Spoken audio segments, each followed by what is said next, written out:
while the journalists at fake news CNN, MSDNC obsessively worry about all of that dangerous freedom that exists in states like Florida and Texas, well, in New York City, their mayor, Comrade Bill de Blasio, just announced a citywide vaccine passport mandate. These are the new rules. Anyone that wants to dine indoors or go to a gym or do pretty much anything inside, you'll need to present documents proving that you have been vaccinated. Remember, for months now, Democrats insisted that, well, all forms of voter ID, yeah, they're racist. They called voter verification, voter ID laws Jim Crow of the 21st century and Jim Crow 2.0. But apparently, identification for daily activities is Democratic approved. Just like attending the DNC, want to see your congressman or woman or senator from your state, or getting a bottle of wine or a six-pack of beer, yeah, you need photo ID. And now they want you to have identification to prove that you have been vaccinated just to enter a restaurant, but not to vote. Now, today, Biden praised de Blasio's efforts. Now, something to keep in mind, there is in New York statistics that show only 33% of African Americans in New York City are vaccinated, a low rate. Now, this means that under Comrade de Blasio's rules, that would mean 66%, fully two-thirds of African Americans will be barred from restaurants, from concerts, from venues where you have ball games, from gyms, movie theaters, all in New York City. This will now negatively and quite disproportionately impact minorities in New York City. And by the way, what about medical exemptions? In other words, maybe your doctor says you shouldn't get the shot, shouldn't get the vaccine because of this rare condition or that rare condition. What about the Cleveland Clinic and following their science? Highly respected medical institution. They said if you have COVID, you don't need any vaccine. And never mind medical privacy, your medical privacy, never mind your doctor-patient confidentiality. Anyone who is vaccinated is allowed to attend indoor activities. Well, they'll now soon have to share their personal medical documents with employees at every restaurant, every bar, every sporting event, every concert, and other random strangers all across New York City. And sadly, New York's vaccine passports is just one of the draconian measures that are now being implemented now nationwide. Vaccine mandates are now in effect for government workers in New York and California.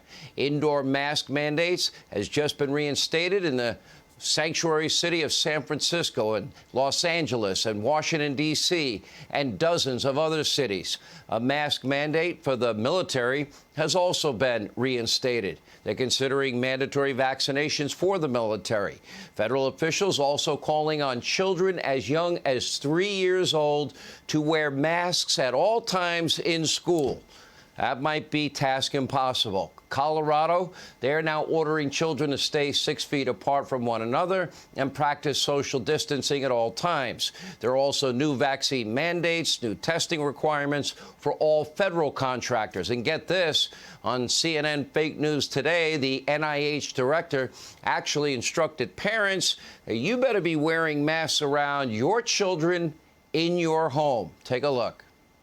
The recommendations are for kids under 12 that they avoid being in places where they might get infected, which means recommendations of mask wearing in schools, and that at home, parents of unvaccinated kids should be thoughtful about this, and the recommendation is to wear masks there as well. Let me just follow up on that. I know that's uncomfortable. I know it seems weird, but it is the best way to protect your kids. Now, the NIH director did try later to backtrack right after that interview because of the backlash, but who knows what he really believes at this point.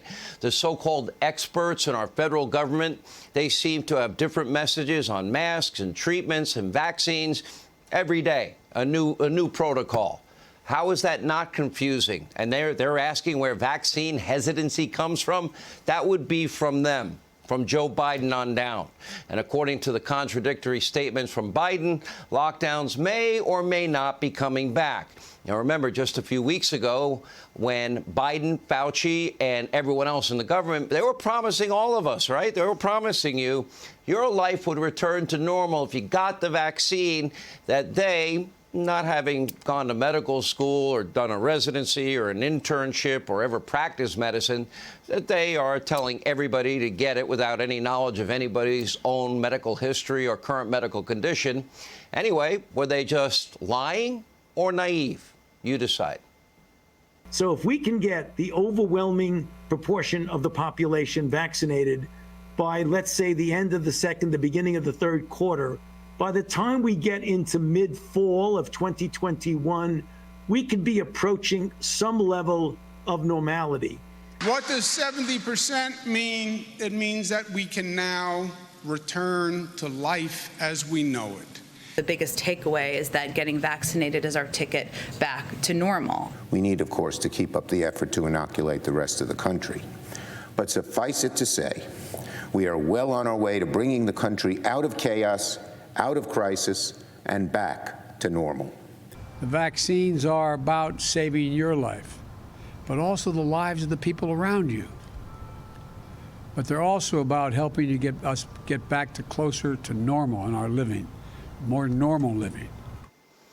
Now, never mind. The same people who were eager to lock us all down at the drop of a hat, it went from vaxxed or masked to vax en masse to vaccine passports to mandatory vaccinations with social distancing and mom and dad wearing masks at home. Except at the border, there's a big exception here, where illegal immigrants are now pouring across into this country in record numbers, the highest numbers in 25 years. Nobody's being tested. No vaccinations are being given out. And then the administration is now pretty much dispersing all of these illegal immigrants all over the country. Yep, none tested, most unvaccinated, and some without so much as even an examination, never mind a COVID test. According to Biden, Texas Governor Greg Abbott, Florida Governor Ron DeSantis are actually responsible for the spike in COVID cases. He's blaming them.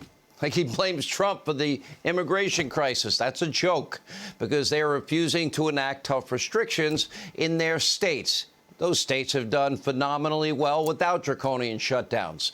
And, of course, Biden's poll numbers, well, they're now tanking. A majority of Americans do not even think that Joe Biden is really in charge. That speaks volumes, considering the rest of the media mob. They're never going to show you the cognitive mess that Joe Biden really is, like we do. But whoever's running the show over there, whether it's the failed border czar or Kamala Harris or Chief of Staff Ron Klain, who knows, maybe Barack Obama, I don't know, or the CDC or the teachers union that writes policy for the CDC, this country is headed in what is a very, very scary direction as Biden's dark winter now turns into Biden's dark summer, dark fall, and dark perpetuity. Hey, Sean Hannity here. Hey, click here to subscribe to Fox News YouTube page and catch our hottest interviews and most compelling analysis. You will not get it anywhere else.